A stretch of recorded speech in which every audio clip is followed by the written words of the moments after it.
Well, October is National Cybersecurity Awareness Month, and cyber attacks have become much more pervasive. In fact, according to one recent study, 97% of businesses have been negatively impacted in some way by the type of breach that affected Colonial Pipeline in May. Here to discuss the vulnerabilities that supply chain issues face and pose, as well as risks to our own personal security, is Tony Anscombe, Chief Cyber Threat Officer at ESET, a global cybersecurity research firm. Thank you so much for being here, sir. So these attackers are becoming much more brazen. The attacks are much more pervasive. You say you've identified three particular types of attacks that are trending right now and are of great concern. Can you tell us what those threats are and which sectors are the most at risk? Well, obviously, ransomware is a huge issue in the cybersecurity world because we hear of many companies being hit with those types of attacks.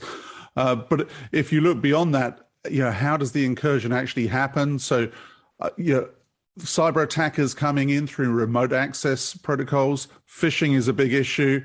And there are many different types of attacks. This is about a long game for cyber criminals. This is not about a click and infect anymore. This is about them being in a network and spending time working out what is in that network and what's valuable. And Tony, we know that President Biden has come out and said cybersecurity is a matter of national security and trust. And I know that he released an executive order back in May on improving the nation's cybersecurity. But what role should the government play in trying to keep our infrastructure and our own information safe? Well, cybersecurity is a team game. I mean, you do actually need all the different components in there. If you look at payment methods and there's a resourcing issue in the cybersecurity industry. You've got anonymous payment methods. You've got so many different parts of a cyber attack. So actually having a joined up task force that puts pressure on companies to make sure they're spending the right amounts and doing the right things to secure their infrastructure is actually super important. Tell me, how do current supply backlog issues, how does that create a bigger risk for cyber attack? Does it? It certainly creates a bigger opportunity for the cyber criminal. Think back to the start of the pandemic. We all saw lots of phishing emails and we saw increased attacks against medical establishments, etc., by cyber attack gangs. And that could happen with this supply chain issue. If you're in a company involved in that issue, if you were hit by a ransomware attack now, your probability to pay is probably higher. Now, cyber criminals, unfortunately, are aware of that and will utilize that and come after those companies. What kind of attacks might we expect? I mean, and how vulnerable is our supply chain, especially right now with we spoke to the person who heads up the Long Beach port the other day. He called it, a supply chain crisis. Well, think about that supply chain crisis. It involves hundreds of companies, not only shipping companies, but you've got distribution companies on the docks, you've got the docks themselves. There's so many different companies and organizations involved. A cyber criminal only needs to get in to one component of that and cause more chaos while you have chaos. And that likely chaos will monetize, unfortunately, for the cyber criminal because those companies will group together and pay to stop that chaos. And that's the issue is, that opportunity for the cyber criminal to monetize their efforts.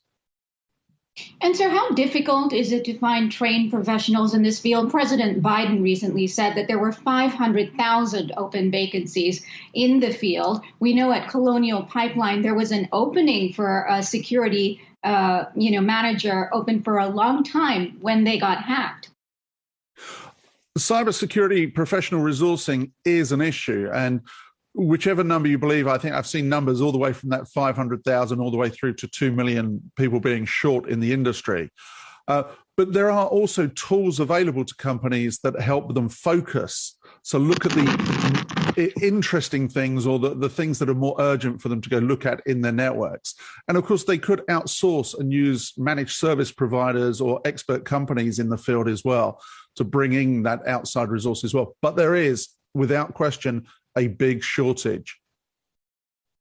What about just for regular folks who are just trying to keep their credit cards safe and to get on websites and shop online and keep their personal information safe? What's the best way they can do that? And I'm wondering, is it just a matter of time before passwords, all the different passwords we need to keep track of, are a thing of the past? Well, certainly you saw Microsoft very recently say they're removing passwords and moving solely to two-factor authentication. I think this is a trend that's likely to continue. And what my big thing for anybody is actually make sure that you turn on two-factor authentication where possible. And that's that, receiving the text message with the code and you log on that way. The other caution I'd say is during this supply chain issue, consumers should expect to see more phishing emails landing in their inboxes, offering them the goods that are in short supply, because cybercriminals will see that as an opportunity too. We saw that during the pandemic of cybercriminals offering face masks and toilet rolls and such like. As we come into the holiday season, I'd expect to see emails in my inbox for, let's say, champagne and different festive products offering those products. All right. Well, we don't think that this sort of cyber attack is going to come to an end anytime soon. It has to be something that we are constantly vigilant about. Tony Anscombe, Chief Cyber Threat Officer at ESET, thank you so much for your time today.